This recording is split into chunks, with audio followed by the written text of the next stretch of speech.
இப்போது நீங்கள் piping back முடிச்சிட்டிங்கன்னு வைங்களேன், எடுக்கும்போது என்ன பண்ணணும்னா இதை மட்டும் ஹோல்ட் பண்ணுங்கள். இப்படி மொத்தமாக ஹோல்ட் பண்ணாமல் இதில் ஹோல்ட் பண்ணுங்கள். இப்போ நம்ம யூஸ் பண்ணியிருக்க வந்து 50 கிராம் குவான்டிட்டி தான், ஸோ கம்மியாக தான் இருக்கும். இப்போ நீங்களே வந்து 100 கிராம் குவான்டிட்டி, இப்போ நான் வந்து ஒரு 200 கிராம் 300 கிராம் மிக்சிங் பண்ணேன்னா 3 to 4 டைம்ஸ் வந்து நான் இந்த மாதிரி தனித்தனியாக பண்ணுற மாதிரி இருக்கும். அப்போல்லாம் நான் என்ன பண்ணுவேன், இப்படி மேலே வரைக்கும் பேஸ்ட் எடுத்துப்பேன்.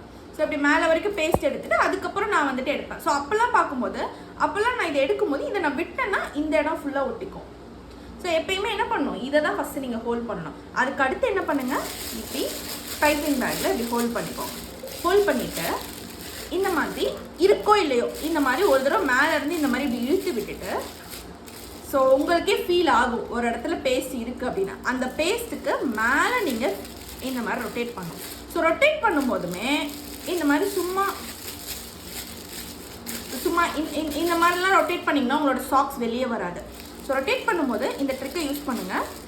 இப்படி ஒரு பாயிண்ட் வச்சுக்கோங்க. ஸோ அந்த பாயிண்டில் இந்த மாதிரி இப்படி ரொட்டேட் பண்ணிக்கோங்க. ஓகேவா? ரொட்டேட் பண்ணிட்டு அந்த இடத்த பிடிச்சிக்கோங்க. பிடிச்சிட்டு இதை நீங்கள் புல் அவுட் பண்ணணும். ஓகேவா? இதை வந்து நீங்கள் இப்படி வெளியே எடுக்கணும். இப்படி இதை வெளியே எடுக்கணும். ஸோ இப்போ வெளியே எடுக்கும்போது நீங்கள் இப்போ நார்மலாக நீங்கள் யாராவது ஒருத்தங்க ஹெல்ப்புக்கு இருந்தாங்கன்னா இன்னுமே பெட்டராக இருக்கும். ஸோ என்ன பண்ணலாம், ஜஸ்ட்டு இந்த மாதிரி ஹோல்ட் பண்ணிவிட்டு புல் பண்ணிவிடுங்க. நீங்கள் 2 கையில் ஹோல்ட் பண்ணிக்கோங்க. வீட்டில் யாராவது அம்மாவோ இல்லை தம்பியோ இருக்கும்போது அவங்கள ஜஸ்ட்டு இந்த மாதிரி புல் பண்ணி இழுக்க சொல்லுங்கள். எஸ், இழுங்க.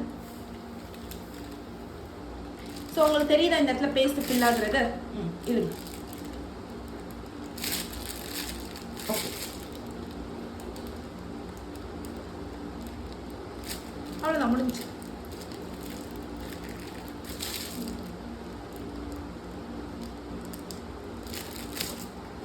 ஓகே, ஸோ இது ஓகே. நீங்கள் இப்போ சொல்கிற மாதிரி யாராவது இருந்தாங்கன்னா இந்த மாதிரி புல் பண்ணி இழுக்கலாம். அப்படி இல்லை அப்படின்னா என்ன பண்ணலாம், ஜஸ்ட்டு ஏதாவது ஒரு டோர்லலாம் கட்டாதீங்க. டோரில் கட்டாமல் ஏதாவது ஜன்னலோட அந்த கம்பி, அப்படி இல்லைன்னா அந்த டோருக்கு வந்து நான் கீழே உட்காந்து பண்ணுவேன். ஸோ என்ன பண்ணலான்னா அந்த டோருக்கு இது இருக்கும்ல, லைக் கீழே அந்த டோரோட மேக்னெட் மாதிரி வந்து லாக் ஆகும்ல, அங்கே தெரியுதா பின்னாடி?